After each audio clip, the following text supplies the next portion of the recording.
2024 na guys, and if you still go to Macau on a day tour as part of your Hong Kong itinerary, you're missing out. Keep watching as I share the details of my 3 days and 2 nights trip to Macau this 2024.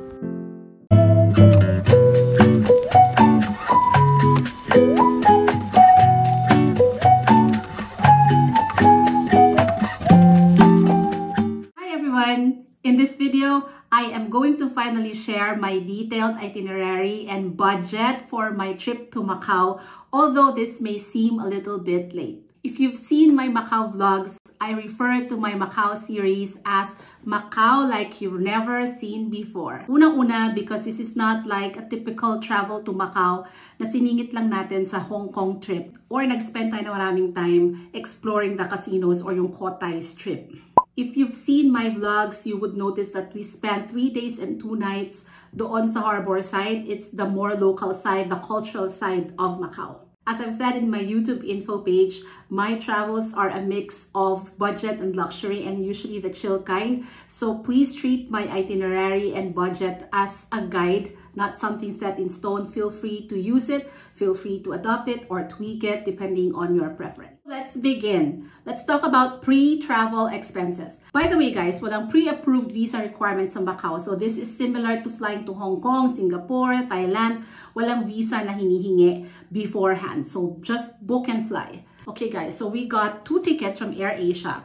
Yung isa sa amin got the full premium flex. So meron kaming 7 kilos na hand carry baggage allowance and then may 25 kilos na checked-in baggage allowance. So we're just sharing that kasi 3 days, 2 nights lang naman kami. And then it also comes with express baggage, yung mauuna yung baggage no sa baggage claim, and then the premium seats. Yung isa naman sa amin, we just upgraded the seat to a premium seat and also got express baggage. So for 2 tickets with all these inclusions, and this is for a January flight, I'm not sure if it's peak season or what. So ang total na binayaran ko is 16,251 pesos and 45 centavos. Hindi pa kasama yung travel tax doon. So nagbayad din ako ng 3,240 pesos na travel tax for us. Next naman is the hotel. I got this from Klook. So yung kinuha ko na room ay sa Sofitel Macau at Ponte 16. Again, nasa harbor side siya doon sa more local cultural side of Macau. So for 3 days and 2 nights, Superior King room with city view, walang breakfast, all inclusive of taxes and charges. I paid 15,574.80. Another pre-travel expense na meron is the eSIM. By the way guys, magbigay lang ako ng feedback about eSIM, no? So kumuha ako ng eSIM from Klook din, but napansin ko na hindi siya reliable source of internet, no, pagdating doon sa Macau. Choppy, intermittent siya. Nag-try din ako na i-activate yung roaming ko, but same din. I think talagang pagdating sa Macau, mahina yung internet, mahina yung data. Hindi ko alam bakit ganun, dahil ba malapit na tayo sa talagang mainland. I don't know, hindi ko alam kung ano yung mga restrictions nila dyan. But yung internet naman, meron sa hotel. And doon ako nakaka-access ng Google Maps, mga Instagram, ng Facebook. Pero yon, mahirap lang mag-navigate din. Kasi pagka nandun ka na sa kalye, tapos hindi gumagana yung Google Maps. So medyo, before kayo lumabas for the day, or pag meron kayong reliable na internet, ayan, tignan nyo na mabuti yung mga maps, lalo na kung mag-walking tour kayo. So I got an eSIM from Klook, good for 3 days, capped at 2 gig per day. Isa lang kinuha ko, nag-share na lang kami, naka-hotspot na lang. Yung total na binayaran ko was 459.80. Pag-usapan naman natin yung airport transfer. I think with respect to public transportation, I have to explain this a bit more, no? Unang-una, walang Grab, walang Uber, walang ride-hailing apps sa Macau. Marami nagre-reklamo dyan na kapag peak season, talagang pila and sobrang oras yung iniintay nyo sa pila, either sa airport or sa restaurant. Meron sila na parang taxi app, but mahirap siyang i-navigate kasi hindi siya in English. Second, subway system. Meron silang subway but it's not as advanced as the subway in, you know, countries like Korea, Singapore, Hong Kong, Taiwan, or Japan. But, you know, kahit wala naman silang ganitong klase ng subway system, it's fine, no? Kasi from the airport to the city, malapit lang, like 15 to 20 minutes nandun ka na sa city. Third, shuttle buses. Okay, so pag pumunta ka sa Macau via the airport, tandaan nyo lang palagi na wala kayo sa Macau Ferry Terminal. Wala kayo sa Taipa Ferry Terminal. So sa airport kayo babagsak. Kaya ako sinasabi to kasi, di ba, pagka nag-Hong Kong tayo tapos magsa-side trip tayo sa Macau, doon tayo sa Ferry Terminal. Usually bumababa. So if you're flying into Macau, sa airport ka, obviously, and hindi doon sa ferry terminal. Now, you have to check yung hotel na pupuntahan nyo kung meron silang free shuttle service from the airport. So, in our case, we're staying at Sofitel Ponte 16. Walang free shuttle bus ang Ponte 16 from the airport. If you want to take the free shuttle bus going to Ponte 16, walang ganon. So, yung hahanapin nyo is the Grand Lisboa shuttle at the airport. So, pag bumaba na kayo sa Grand Lisboa, you can either walk to Ponte 16, which is about 1 kilometer away, or kung gusto nyo naman, mag-taxi na lang kayo sa Grand Lisboa. May taxi line naman sila doon, and doon kayo maghanap ng taxi. Siguro naman, yung fare nyo would be cheaper kasi 1 kilometer na lang yung pagitan ng Grand Lisboa sa Ponte 16. Given these considerations, and yung time ng arrival namin, which is about 8:39 p.m. So, inisip na lang namin na mag-pre-book na lang ng airport transfer. So, nag-book kami ng airport transfer from Klook one way lang, airport to hotel, and I paid a total of 2,752.90. So, yan ang pre-travel expenses natin. All in all, ang pre-travel expenses excluding clothes. Kasi alam ko, pinaghahandaan din yan sa mga panahon ngayon at sinasama na natin sa budget ang pagbili ng outfit o OOTD. But hindi kasama dito. Just pre-travel expenses excluding clothing, that would be 38,278.95 for 2 persons. Or 19,139 pesos 0.48 per person. You can watch my vlog here to check the arrivals and immigration sa Macau Airport and also a hotel room tour sa Sofitel Macau at Ponte 16. Now, let's go to the itinerary. So, gabi na kami nakarating sa aming day 1. We had dinner at Wong Chike, sikat yan na noodle shop in Macau. So, hanapin nyo yan guys at napakasarap din talaga ng kanilang noodles. So, we ordered 2 wonton noodle soup, 2 lemon iced tea, and isang chicken wings for a total of 176 MOP. Mamaya ko i-convert lahat-lahat yan guys. MOP muna tayo. After dinner, dumaan lang kami saglit sa convenience store na Circle K, which is just beside, katabi lang yan ng Ponte 16. Wala namang kaming nabili. Actually, yung convenience store na to, maliit lang. So, konti lang yung mabibili. But still, if you need some water, some, refreshments, snacks, meron na available na convenience store na malapit. Now, let's go to day 2. So, sa day 2, we started our day with breakfast at Mr. Gong. We ordered 4 types of dim sum, 2 coffee, and a pitcher of hot tea. Yung total na binayaran namin was 139 MOP. Masarap guys sa Mr. Gong. Kaya lang yung menu nila is in Chinese characters. So make sure you have like a translator app. I highly recommend Mr. Gong. For me, better siya than Tim Ho Wan. So you guys should try it. Our next destination after breakfast was the St. Lazarus Quarter, and you can watch my vlog here para makita nyo yung dinaanan namin at kung ano-ano yung mga nakita namin on our way to St. Lazarus. So yun nga, based on sa vlog na yan, makikita nyo na naglakad lang kami papunta sa St. Lazarus. So from the hotel, it's about 2 kilometers more or less. And hindi naman nakakapagod, hindi rin naman boring kasi ang dami yung makikita sa paligid mo. Tapos, yung walk, although medyo incline siya, hindi naman siya yung sobrang incline na hihingalin ka. So, tama lang. And on the way, meron parang areas na meron mga benches, no, na pwede kang mag-sit down. Meron silang parang small pockets of people's park, parang neighborhood park na pwede kang tumigil para magpahinga. So, okay yung lakad papunta sa St. Lazarus. Along the way, doon namin nakita yung St. Anthony's Parish Church. Isa rin yung maganda na Instagrammable spot, guys. It's just a small church, no? Nothing as grand as other basilica o mga cathedral, but it has a unique charm of its own. So, pag naglakad kayo papunta sa St. Lazarus from Sofitel, matadaanan nyo yan. Isa rin sa mga reasons ba't na-enjoy namin maglakad is because of the cobblestones, no? Yung talagang daan niya, very Portugal. Dito mo talaga makikita yung naging influence ng Portugal sa Macau. Tapos kung ano na yung kanilang way of life now, which is, Chinese influence. Very interesting talaga yung area. Ang dami dito na streets, na mga buildings, houses, structures na full of character. So I'm sure magugustuhan nyo kung maglalakad din kayo dito. If you want culture, food, cafes, and Instagrammable spots, guys, kailangan nyo guys puntahan ang St. Lazarus. Every street, every alley, everything there is Portugal coded. Para ka talagang nasa Portugal. Nung pinost ko nga yung pictures namin sa Instagram, nagtataka lahat. Tinatanong kami, nasan pa kayo? Hindi nila alam na sa Macau lang kami. So guys, puntahan niyo yan. Ang ganda-ganda. So doon sa St. Lazarus, doon kami nag-lunch in a restaurant called Albergue 1601. Kailangan dyan ng prior reservations. Nag-book ako 1 month in advance. Medyo limited na lang din yung options na meron ako. Saktong 12 o'clock. On a Monday. Yun lang yung slot na nakuha ko. Sabi naman ng wait staff doon, Filipina rin eh. So she advised na kung pupunta ako doon, lalo na with family and friends or like in a big group, kailangan talaga mag-reserve ako way in advance. Some people even make their reservations daw as early as 6 months. Optional lang naman ito, but if you really wanna try authentic Portuguese cuisine, then Albergue is your best bet. Medyo nasa pricier side lang talaga si Albergue 1601.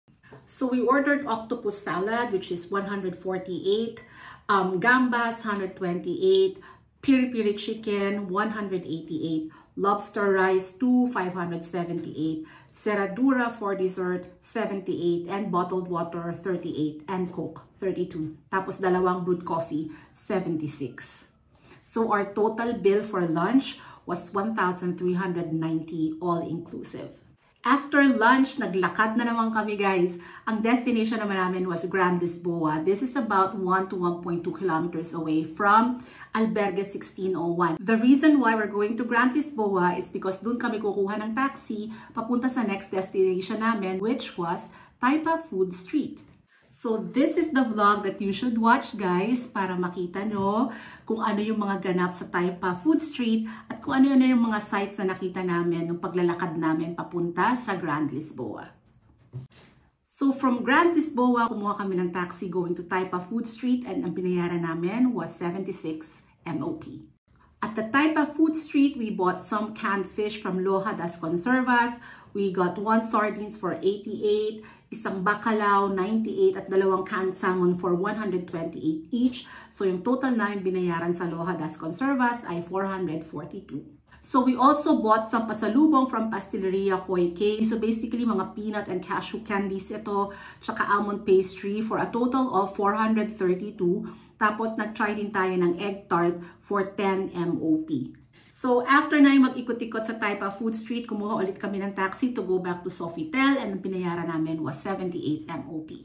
Pagbalik namin dun sa hotel, nag-relax lang kami doon, nagpahinga ng konti, refresh, recharge, kasi may dinner kami na naka-reserve sa SW Steakhouse. And if napanood na rin nga yung vlog, so sinabi ko na nahihirapan kaming kumuha ng taxi dito sa Sofitel side. So nagpakuha kami ng taxi sa Filipino staff doon and kinuha naman niya kami. So ang binayaran namin sa taxi going to Wynn Palace from Sofitel, nung Wynn Palace kasi nandun yung SW Steakhouse, no? So yung binayaran namin was 94 MOP. Ito naman yung kailangan yung panoorin guys. If gusto nyong makita yung experience namin sa SW Steakhouse, which is the best steakhouse in Macau. So yung SW Steakhouse guys, that's purely optional. The only reason why we went to SW Steakhouse is because may sineselebrate kami na special event. You know what? Yung SW Steakhouse, yan talaga yung initial plan namin. Diyan lang kayo magdi-dinner. Yung Albergue 1601, yung nasingit sa plan. So parang isang buong araw, puro kain lang ginawa namin. So may Albergue na kami, tapos may SW Steakhouse. So nung nagpunta na kami sa SW Steakhouse, hindi na kayo makakain kasi busog na kami. So anyways, sa SW Steakhouse, if you plan to go there, you need to make prior reservations. And maganda yung SW Steakhouse. For me talaga, yung dinner namin doon, I think that's probably the best dinner I've ever had in terms of the kind of food, the quality, the quantity, and the hospitality ng mga staff nila, guys. Talagang top-notch, 5-star.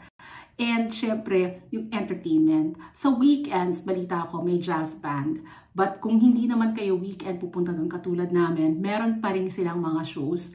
So in between, like every 20 minutes, I think, meron silang show. Kaya you will really be entertained during dinner. As I said, kailangan nyo ng prior reservations. Wala naman silang hiningi na down payment or like money from us to hold the reservation. Wala namang ganon. Hindi naman kailangan naka-formal kayo, although they have a dress code na casual elegant. So we ordered the Maryland style crab cake na yun daw ang #1 talaga na bestseller appetizer, 230. We also got the Applewood smoked Chateaubriand for 1,400 MOP. We also got a side dish na garlic spinach for 130 and dalawang mocktails na 180. Our total bill is 2,140 inclusive of service charge. Tapos talagang nasatisfy kami sa service ng mga Filipino staff there. Nagbigay kami ng tip na 300. Kasi guys, pinabaunan pa nila kami ng fresh breads. Tapos nilibre pa nila kami ng dessert kasi nga daw may sineselebrate kami na anniversary. So talagang nagbigay kami ng tip dyan sa kanila. After dinner, naglakad-lakad lang kami papunta sa ibang mga hotel sa Kotay Strip. It was past 10 p.m. so sarado na rin yung mga malls and yung mga shops. So casinos na lang yung bukas. So ginawa namin, naglakad-lakad na lang kami and tinignan na lang namin yung mga facade. So makikita nyo lahat yan doon sa vlog. And then, from the Londoner, doon kami kumuha ng taxi pabalik sa Sofitel and we paid 86 MOP. Now, let's go to day 3. For breakfast, nag-room service lang kami. We ordered an all-in omelette for 100 MOP with a side of bacon and tomatoes na 50 MOP and dalawang hot lattes, 96 MOP. After breakfast, naglakad lang ulit kami from Sofitel papunta sa ruins of St. Paul's. And that is around 600 meters. So, easy lang siya na walk. Kaya lang maraming akyatan dito, maraming hagdan. And my knee condition at the time was really not good. Kakahulog ko pa lang sa subway ng Korea. So, masakit na masakit pa yung tuhod ko. But kung wala naman kayong iniinda na sakit ng katawan ng tuhod, chill lang yun, no? 600 meters, sisiw lang yan. Madaling walk. If you haven't yet, this is my vlog. Panoorin nyo dito para makita nyo rin kung saan ba yung best spot na magpa-picture with the ruins as your backdrop na hindi mo kailangan makipagsiksikan sa napakaraming tao. So, dyan sa area na yan, nakakita kami ng souvenir shop. So, bumili kami ng isang magnet for 20 MOP. Nagmerienda din kami dyan. Meron dyang Pablo shop. So, we ordered dalawang lemon, yuzu lemon tea, and a cheese tart. Yung total namin binayaran was 80 MOP. After dyan, magkakadikit lang dyan guys yung St. Paul's, tapos yung Rua dos Herbanarios. Napakagandang area nun. Ang dami ring cafes and restaurants. Yan talaga yung parang local na vibe. So puntahan nyo yan, Rua dos Herbanarios. So, after Rua dos Herbanarios, naglakad na ulit kami pabalik sa hotel. So, gusto naman namin maikot yung Sofitel para makita namin what are the other amenities and facilities. So, yan, nakita namin yung swimming pool, nakita rin namin yung parang Angry Birds room para sa mga bagets yan. And then, nag-early dinner kami, pre-departure dinner, sa Mistral. This is their restaurant, no? We ordered a pepperoni pizza and fish and chips and some soda. So, yung total na binayaran namin dyan is 250 MOP. Guys, masarap yung pepperoni pizza nila dyan. Medyo maanghang lang. And yung fish and chips, nagustuhan ko naman, but medyo oily lang. But the ketchup, guys, ang sarap ng ketchup nila dyan. Kung pwede lang talaga mag-take home, ang sarap. And then finally, so yun nga, after namin kumain, ayan, nakinuha na namin yung aming mga bags. And pumunta na kami sa airport. Again, yung aming van ay binook ni Renz, the friendly and maasikaso na Filipino staff ng Sofitel. So, kinuha niya kami ng van, tapos sa van na kami directly nagbayad. We paid 200 MOP. So guys, eto yung total namin na gastos. Kanina napakita ko na sa inyo yung pre-travel expenses and kung ano yung components niyan. The total that we paid is 38,278. So pagka per person, lumalabas siya na 19,139 pesos and 48 centavos. Yung atin namang expenses for the 3 days, sinubdivide ko yan into food, transpo, and pasalubong. So all of that, syempre, ay optional. Depende kung saan kayo kakain, depende kung maglalakad ba kayo, magbabus or magta-taxi, magre-rent ng van, or kung ano mga pasalubong yung bibili nyo. So all of these are kind of like optional. Basta sa amin, based on our itinerary and kung saan kami kumain, ang total namin na gastos in Philippine pesos ay 44,344.80. I know yung 44,000 is not on the budget side, but dahil yan sa mga fine dining restaurants na pinuntahan namin, which as I said, are optional naman on your part. Guys, so yan na yung detailed itinerary and budget. If I were to like pick the top places no, na tingin ko dapat mapuntahan nyo. Number 1, that would be St. Lazarus. And number 2, Rua dos Hermanarios. Those are really my favorite. I hope you guys find this vlog helpful. If you have travel tips to Macau or meron kayong marirecommend na places to visit or restaurants to try, please drop them in the comment section below. If you want to see my other travel vlogs, puntahan nyo lang yung playlists. Meron tayo dyang travel vlogs sa Bangkok, sa Korea, sa Malaysia, sa Taiwan. So yan, check nyo yan for more travel tips and inspiration. So thank you guys for watching and I'll see you in the next one. Bye!